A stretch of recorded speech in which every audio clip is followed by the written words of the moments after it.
Buti na lang mga tol, medyo lang naman Mabait tayo. May nagbigay sa atin ng ayan tol, pizza.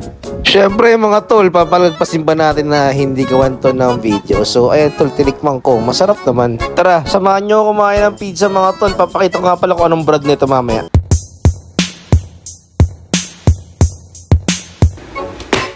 Meron naman pala nagbigay sa akin tol ng pizza. Pizza Romana 4 cheese by Cibo. So buksan natin tol. Diba? Para malaman natin kung ano ba talaga ang itsura nito sa loob.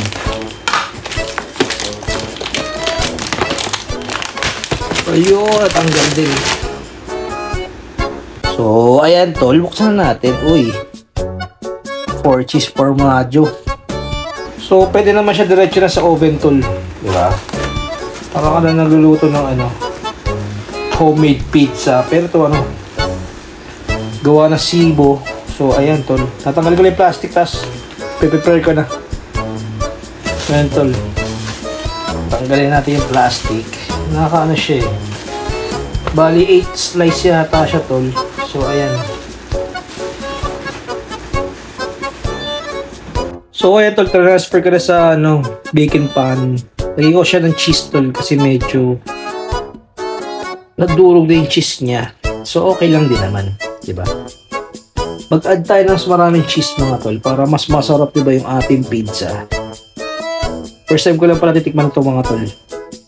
So, nag-preheat nga pala muna ako ng oven dito. Lulutuin ko pala ito sa loob ng 30 minutes. Bali, yung temperature nga pala is 250 Celsius. At ayun na nga mga tol, binabati ko nga pala yung mga viewers natin na walang sawang sumusuporta sa ating mga videos. Pag umabot to ng 1,000 views mga tol, magpapa-Gcash tayo. Syempre. Kaya ano pa inaantay yung mga tol. Pero mamimili lang muna ako, mga 2 tao lang muna mga tol ang ating bibigyan ng Gcash, di ba? So, ayan tol, luto na pala yung binigay sa atin na pizza ng Cibo, di ba? Syempre, ano pa inaantay natin mga tol, tikman na natin yan. So ayun nga pala yung itsura niya mga tol. Lalagay ko muna sa yan, sa platito o plato mga tol. Maswerte tayo mga tol dahil kasi makakatingin tayo ng pizza, diba? Tapos libre pa.